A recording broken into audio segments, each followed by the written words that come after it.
This movie we're making now is not real life. But at the same time, it's not a send-up, and it's not an imitation of anything.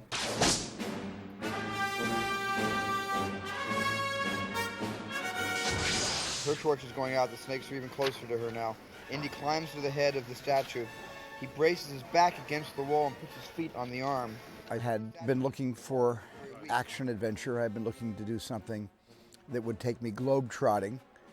And that was one of the things I told George Lucas when I spent time with him in Hawaii in '77, which was, I really want to make a globe-trotting movie like James Bond. So I had that in my appetite. It was on my sort of horizon that by hook or by crook, I would somehow make a kind of international movie involving action and chases and big set pieces and a fantastic John Williams score. I just didn't quite know, I had the template, I didn't quite have the carrier pigeon. And until George mentioned this idea that he had had about Indiana Jones.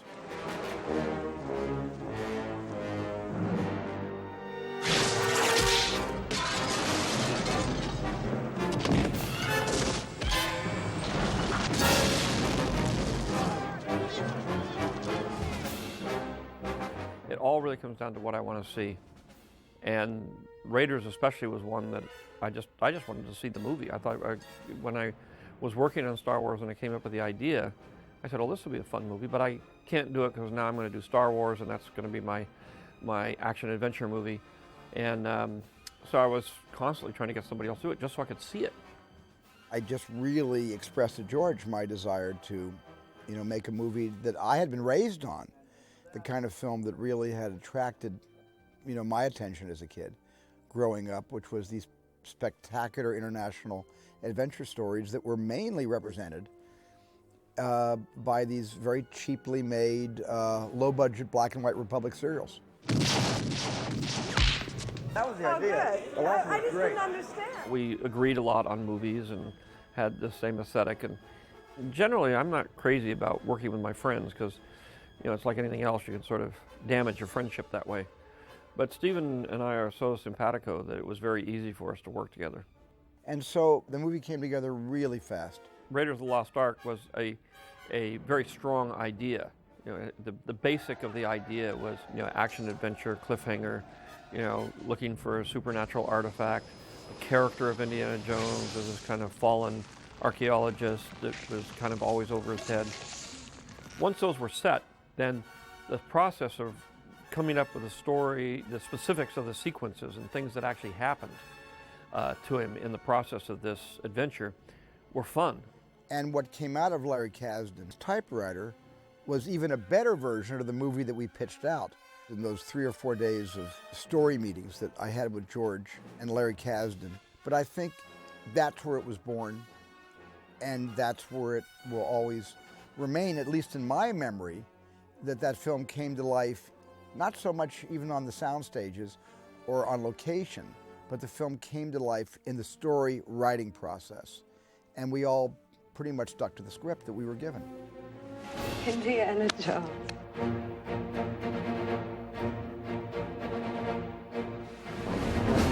It was inconceivable to me that we wouldn't find the right actor to play Indiana Jones, even though Harrison Ford wasn't even being talked about in those days. It was this actor, it was that actor, it was eventually Tom Selleck, and then Tom was preempted from doing our movie after we cast him because of a CBS show that we all know called Magnum P.I.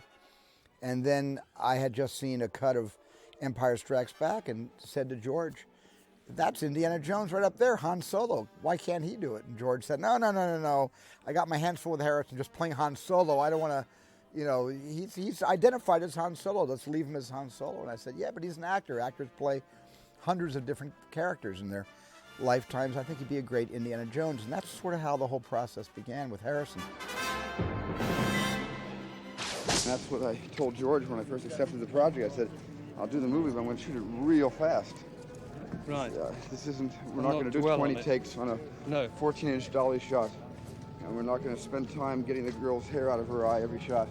I was desperate when I made Raiders of the Lost Ark because I was coming off a movie that went wildly over budget and schedule, 1941, Close Encounters, wildly over budget and schedule, and Jaws, of course, went 100 days over schedule and was almost 2.5 times the initial budget. And so I really was ready to turn over a new leaf, and Raiders was my chance to prove to myself that I could make a movie, responsibly, economically, and under schedule and under budget.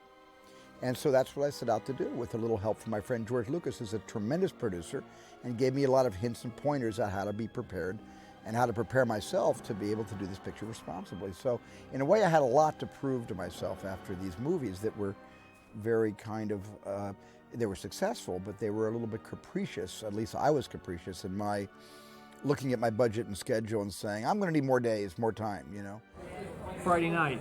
If we don't get this, we don't get the shot. If we don't get the shot, we don't get the movie. If we don't get the movie, we're all up a creek. Indiana Jones was always meant to be a B movie. It was always meant to be a kind of low-cost movie. And so by shooting a very lean movie, where I was actually in the cutting room saying, oh, I wish I had gotten that coverage. How do I speed this up? I don't have a cover shot. I don't have that cutaway, so I can't cut out those 15 seconds. What am I going to do? It was challenging, but it was a great object lesson, because by the end of the movie, I had made the picture for about 15 or 16 days under the 84, 85-day schedule. And I had made it for exactly the budgets that we had committed going in. And so, I wasn't thinking about making any kind of a movie that was a classic or any kind of a movie that was going to be a huge success, although I was thinking about making a film the audience would like. But I was trying to make a movie that was fiscally responsible. Raiders of the Lost Ark was a dream for me. The script came out better than I could possibly imagine. Steven, when he started directing, it came out even better than the script. So every step of the way, it was getting better and more fun and more exciting. And of all the movies I've made, it's the one that was the most fun of all. Well, I think with the exception of The Shark and Jaws and E.T., I've only made a couple of movies where I can put the silhouette of the leading character up on the screen, just a silhouette, and people immediately know where that came from.